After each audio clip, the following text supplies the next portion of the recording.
Hello friends, once again welcome to this YouTube channel. Friends, education की importance के बारे में सभी को पता है और मॉडर्न टाइम में तो इसकी इम्पोर्टेंस और भी ज़्यादा बढ़ जाती है। देश में हो रहे तेज़ी से बदलाव और डिजिटलाइजेशन की दुनिया के लिए हमारी लाइफ में एजुकेशन की इम्पोर्टेंस जो है वो बढ़ती ही जा रही है धीरे धीरे। लेकिन अभी भी हमारे देश में ऐसे बहुत से लोग हैं जो एजुकेशन नहीं मिल पाती है जिन्हें, और वे अनएजुकेटेड ही रह जाते हैं और वो इस तरह के बदलाव को एक्सेप्ट नहीं करते हैं। इसलिए हमारे देश में एजुकेशन की इम्पोर्टेंस और नीड दोनों ही बहुत ज़्यादा ज़रूरी है। लेकिन अभी भी जो सभी पेरेंट्स होते हैं वो चाहते हैं कि अपने बच्चे को अच्छे से अच्छे एजुकेशन प्रोवाइड कर सके, लेकिन गरीबी और थोड़ी निर्धनता के कारण, थोड़ा आर्थिक समस्याओं के कारण वे अपने बच्चों को अच्छी एजुकेशन नहीं दे पाते हैं और उन्हें रोज़गार में लगा देते हैं, जो कि एक कानूनी अपराध भी है।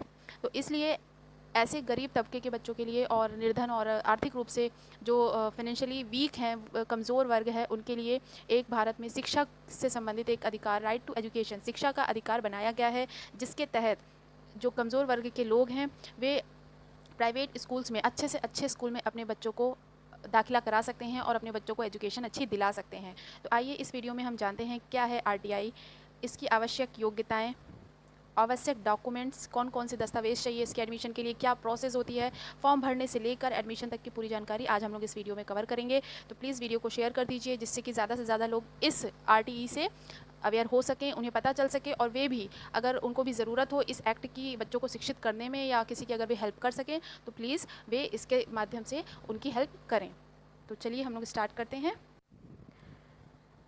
प्रवेश प्रक्रिया, एडमिशन प्रोसेस। इससे पहले मैं आप लोगों को ये बता देना चाहती हूँ, थोड़ा सा इंट्रोडक्शन दे देना चाहती हूँ कि आरटीई एक ऐसा एक्ट है जिसके अनुसार बालकों को या बच्चों को निःशुल्क शिक्षा प्रोवाइड कराई जाती है अच्छे से अच्छे स्कूल्स में, जहाँ पर भी उनके पेरेंट्स उनको एडमिशन दिलाना चाहते हैं, चाहे वो किसी भी लेवल का स्कूल हो सकता है वो, और वहाँ पर एक लॉटरी सिस्टम होता है और उसके माध्यम से एडमिशन्स कराए जाते हैं और 25% सीट्स जो होती हैं वो आरटीई के अंतर्गत बच्चों के लिए सुरक्षित रख दी जाती हैं। कोई भी स्कूल हो, कोई मैटर नहीं करता, फीस वगैरह सब कुछ उनको स्कूल की तरफ से ही प्रोवाइड की जाती है। तो ये एक्ट बहुत इंपॉर्टेंट है कंपटीशन या कैंडिडेट्स के लिए भी जो तैयारी कर रहे हैं उनके लिए भी ये जानना बहुत ज़रूरी है कि उनकी सोसाइटी में क्या चल रहा है, क्योंकि हमारे देश में शिक्षा का लेवल हमेशा से ही अच्छा नहीं रहा है और आज के इंपॉर्टेंस को देखते हुए ये एक्ट और भी ज़्यादा ज़रूरी हो जाता है कि हमें इस बारे में पता चलना चाहिए। तो चलिए हम लोग आ जाते हैं इसके एडमिशन प्रोसेस में। अभी अभी रिसेंट में ही आरटीई के तहत एडमिशन्स हो रहे थे, तो मैंने सोचा कि क्यों ना इसके बारे में लोगों को अवेयर किया जाए, जिससे कि जो बच्चे जिन तक शिक्षा नहीं पहुंच पा रही है वे भी अपना एडमिशन करा सकें और उनके माता पिता को भी इसके बारे में जागरूकता मिल सके। अगर आपके आसपास कोई ऐसा है जो आर्थिक रूप से सक्षम नहीं है तो प्लीज़ आप लोग उसको आरटीई के अधिकार के तहत शिक्षा दिलाने में हेल्प कर सकते हैं। तो चलिए जानते हैं इसकी प्रवेश प्रक्रिया क्या है। सबसे पहले हम जानेंगे कि निःशुल्क और अनिवार्य बाल शिक्षा का अधिकार की धारा को देखिए आप लोग। ये कंपटीशन वाले बच्चों के लिए बहुत इंपॉर्टेंट है कि ये अधिकार जो है आरटीई वो किस धारा के अंतर्गत आता है। तो धारा है 12.1 क। ये है क्या एक्चुअली, देखिए इसमें क्या होता है की व्यवस्था के अनुसार प्रत्येक गैर सहायता मान्यता प्राप्त निजी विद्यालयों में पहली कक्षा मतलब फर्स्ट क्लास में और पूर्व प्रारंभिक मतलब प्री प्राइमरी स्कूल्स में दुर्बल आय अलाभित समूह के बच्चों को उस कक्षा के बालकों की कुल संख्या कम से कम 25% की सीमा तक प्रवेश दिया जाता है। सीधे सीधे लिखा हुआ है कि 25% सीट्स होती है वो रिजर्व होती हैं आरटीई के तहत के बच्चों के एडमिशन के लिए, तो वो लोग अप्लाई कर सकते हैं जो भी इस वर्ग में आते हैं, कमज़ोर रूप से हो, आर्थिक रूप से पिछड़े हों। ठीक है, वो किसी भी वर्ग के हो सकते हैं। चलिए फिर अब हम देखते हैं कि किस विद्यालय में आवेदन कर सकते हैं। बहुत से लोगों को ये कन्फ्यूज़न होती है कि हम इसमें कर सकते हैं कि गवर्नमेंट ही मिलेगा हमें। तो चलिए इसको भी हम क्लियर कर लेते हैं कि उक्त अधिनियम की यह व्यवस्था समस्त गैर सहायतित मान्यता प्राप्त निजी विद्यालयों, बहुत ध्यान देने वाली बात है कि यहाँ पर प्राइवेट स्कूल्स का भी जिक्र किया गया है। तो आप लोग सोच लीजिए कि आप प्राइवेट स्कूल्स में भी आप अपने बच्चे का एडमिशन करा सकते हैं। शिक्षा विभाग उत्तर प्रदेश से मान्यता प्राप्त के अतिरिक्त सीबीएसई और आईसीएसई बोर्ड के विद्यालयों पर भी व्यवस्था लागू है। तो जैसे कि लखनऊ में सीएमएस हो गया, और भी बहुत सारे कॉलेज हैं, ब्राइट वे हो गया और न्यू वे हो गया, और भी बहुत सारे जितने भी अच्छे से अच्छे कॉलेज में आप लोग अपने बच्चों का एडमिशन करा सकते हैं। प्राइवेट स्कूल की बात हो रही है यहाँ पे, ठीक है। और अपने आस पड़ोस के शहरी क्षेत्र में जो वार्ड ग्रामीण क्षेत्रों को ग्राम पंचायत किसी भी मान्यता प्राप्त अल्पसंख्यक विद्यालयों में आवेदन कर सकते हैं। ठीक है, तो ये इसका क्राइटेरिया है। चलिए अब देखते हैं कि कौन कौन सी इसकी पात्रता क्या है और कौन कौन से डॉक्यूमेंट्स ज़रूरी हैं। तो सबसे पहले हम देख लेते हैं कि योग्यता में देखिए अलाभित समूह है और एक दुर्बल वर्ग है। तो अलाभित समूह कौन कौन से आते हैं? एससी, एसटी, अनुसूचित जाति जनजाति, विकलांग, विधवा, पेंशन प्राप्तकर्ता, निराश्रित, बेघर, निःशक्त बच्चा। और दुर्बल वर्ग में वे लोग हैं जिनकी आय 1 लाख से कम है। ठीक, वो किसी भी कैटेगरी के हो सकते हैं। आवश्यक दस्तावेज पे हम लोग थोड़ी सी नज़र डालते हैं कौन कौन से डॉक्यूमेंट्स लगते हैं। तो जो अलाभित वर्ग है, अलाभित समूह है, उसके लिए चाहिए हमें निवास प्रमाण पत्र, ड्राइविंग लाइसेंस या कोई भी आईडी प्रूफ चाहिए, सरकारी निवास प्रमाण मतलब रेजिडेंशियल प्रूफ चाहिए, ठीक है। और जो दुर्बल वर्ग है उसके लिए क्या चाहिए, निवास प्रमाण पत्र चाहिए और कोई भी आईडी प्रूफ चाहिए और कोई अन्य सरकारी निवास प्रमाण पत्र चाहिए, ठीक। नेक्स्ट, जो अलाभित समूह है उनके लिए जाति प्रमाण पत्र भी चाहिए और विकलांग प्रमाण पत्र चाहिए अगर बच्चा किसी तरह से हैंडीकैप है या डिसेबल है स्पेशली, और बच्चे का जन्म प्रमाण पत्र भी चाहिए। और दुर्बल वर्ग के लिए आय प्रमाण पत्र और सिर्फ बच्चे का जन्म प्रमाण पत्र चाहिए। तो ये आवश्यक डॉक्यूमेंट्स जो कि एडमिशन टाइम पे फॉर्म फिल करते टाइम आप लोगों को ज़रूरत पड़ सकते हैं।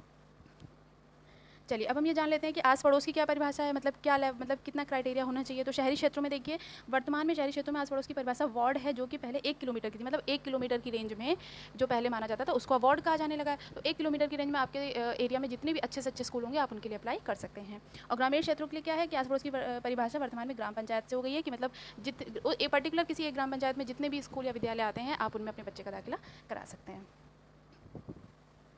चलिए अब हम आ जाते हैं आयु के मानदंड पे। तो यदि अकादमिक सत्र प्रारंभ होने की तिथि 1 अप्रैल को बच्चे की आयु 3 वर्ष अधिक और 6 वर्ष से कम है, बहुत ध्यान दीजिएगा कि 3 से 6 वर्ष है अगर आपके बच्चे की एज, तो बच्चों का नामांकन जो होगा वो पूर्व प्राथमिक मतलब प्री प्राइमरी क्लासेस में ही होगा। प्री प्राइमरी क्लास में उसको आप एडमिशन करा सकते हैं, उससे अपर क्लास में नहीं होगा, ठीक है। और अगर बच्चे की आयु 6 वर्ष या उससे अधिक है या 7 से कम है, मतलब 6 से 7 वर्ष की अगर आयु है तो उस बच्चे का जो एडमिशन होगा वो क्लास फर्स्ट में होगा। ये बहुत ध्यान देने वाली बात है कि आप अपने बच्चे को अगर एज ग्रुप अगर 3 से 6 वर्ष है तो आप उसे प्री प्राइमरी में आप एडमिशन करा सकते हैं, और अगर 6 से 7 है तो उसका एडमिशन आपको फर्स्ट क्लास में कराना होगा, ठीक है। अब देखिए शहरी क्षेत्रों में आवेदन की क्या प्रक्रिया है, ये बहुत जानना ज़रूरी है क्योंकि इसमें भी लोग बहुत भ्रमित हो जाते हैं कि हम किस तरह से एडमिशन कराएं। तो देखिए इसमें एक वेबसाइट दी हुई है, इस वेबसाइट पर जाकर आप मोबाइल नंबर से रजिस्ट्रेशन करा सकते हैं और सारी उसमें नोटिफिकेशन दी रहती है, उसमें सारा प्रोसेस दिया रहता है और उसको मैनुअल भी मदद से ई फॉर्म भर सकते हैं, जाके आप साइबर कैफे से भी इस फॉर्म को भरवा सकते हैं, ठीक है। फिर उसके बाद वार्ड में किसी भी मान्यता प्राप्त और प्राइवेट स्कूल का नाम भर सकते हैं। वार्ड भरते ही उस वार्ड में जितने भी स्कूल्स होंगे उनकी लिस्ट दिखाई देगी, आपको उसमें से सेलेक्ट करना है कि आप किसमें अपने बच्चे को एडमिशन कराना चाहते हैं। फिर आवेदक कम से कम 1 और अधिकतम 10 अपने पसंद के विद्यालय का विकल्प दे सकते हैं, ठीक। 10 लिस्ट होती है, 10 स्कूल्स की लिस्ट के लिखे होते हैं, आप अपनी प्रायोरिटी के हिसाब से उनको भर सकते हैं। फिर इसके आगे ये प्रोसेस लिखा हुआ है। फिर जानते हैं क्या करना होता है। फॉर्म भरने के बाद पोर्टल के आवेदन पर फोटो और अन्य दस्तावेज जितने भी मैंने बताया आप लोगों को उनको अपलोड करना होता है। फॉर्म भरने के बाद स्टूडेंट एप्लीकेशन फॉर्म प्रीव्यू इस तरह दिखाई देता है। प्रीव्यू में आप लोग चेक करते हैं कि फॉर्म सही है कि नहीं सही है, उसके बाद इसको फाइनली सबमिट कर देना होता है, ठीक। और अपलोड होने के बाद जितना भी प्रोसेस होता है फिर कौन करता है, बेसिक जिला शिक्षा अधिकारी की जिम्मेदारी होती है, फिर वो आगे के प्रोसेस को बढ़ाते जाते हैं। वेरीफाई किया जाता है, देखिए जो फॉर्म हमने फिल किया होता है उसका सत्यापन होता है, वेरिफिकेशन होता है। देन उसके बाद फिर क्या होता है कि एक टाइम पीरियड के बाद लॉटरी निकाली जाती है और इसके लिए आप लोग को पहले पूर्व सूचना दे दी जाती है कि इस तारीख को लॉटरी निकाली जाएगी और उस लॉटरी में जिन बच्चों के नाम आते हैं उनको वो विद्यालय अलॉट कर दिया जाता है, ठीक है। और प्रवेश के टाइम पे भी जो जो आपने डॉक्यूमेंट्स लगाए होते हैं उन सभी डॉक्यूमेंट्स को वेरीफाई किया जाता है कि वे सही हैं या नहीं सही हैं। तो आप लोग इसको पढ़ लीजिए, चाहे तो आप लोग इसका स्क्रीनशॉट भी ले सकते हैं वीडियो को रोक के। हाँ, ग्रामीण क्षेत्रों में देख लीजिए क्या है कि फॉर्म पोर्टल से डाउनलोड कर सकते हैं, बेसिक शिक्षा अधिकारी से भी फॉर्म मिल सकता है वहाँ पर जाके आपको, और फॉर्म भरने के बाद जितने भी डॉक्यूमेंट्स हैं उनको आप बेसिक शिक्षा अधिकारी के कार्यालय में जाके जमा कर सकते हैं। उसके बाद आपको एक रसीद दी जाएगी और उसे आप लोग अपने पास रखिए। फिर वर्तमान स्थिति जानने के लिए समय समय पर वहाँ कार्यालय में आपको जाना पड़ेगा, वहाँ पता करना पड़ेगा। तो इससे अच्छा है कि आप लोग ऑनलाइन प्रोसेस से ही फॉर्म भरें, वो ज़्यादा आपके लिए अच्छे के लिए होगा, ठीक है। और फिर विद्यालय में जाके आप संपर्क भी कर सकते हैं लॉटरी निकलने के बाद, और फिर बच्चे का प्रवेश आप लोग अपना सुनिश्चित कर सकते हैं।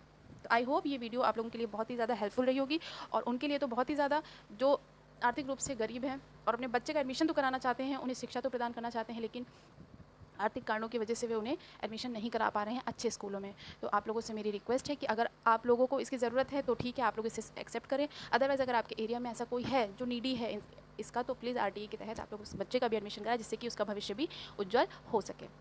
तो आई होप कि ये वीडियो आप लोगों को अच्छी लगी होगी, तो प्लीज़ कमेंट सेक्शन में अपने व्यूज़ लिखिएगा और वीडियो को शेयर कर दें। अच्छी लगी हो तो प्लीज़ चैनल को सब्सक्राइब कर लें नेक्स्ट अपडेट के लिए, और जितने भी आप लोगों के लिए जितनी भी अच्छी वीडियोस आती रहेंगी उसकी इन्फॉर्मेशन आप लोगों को देती रहूँगी। तो थैंक्स फॉर वॉचिंग। जय हिंद।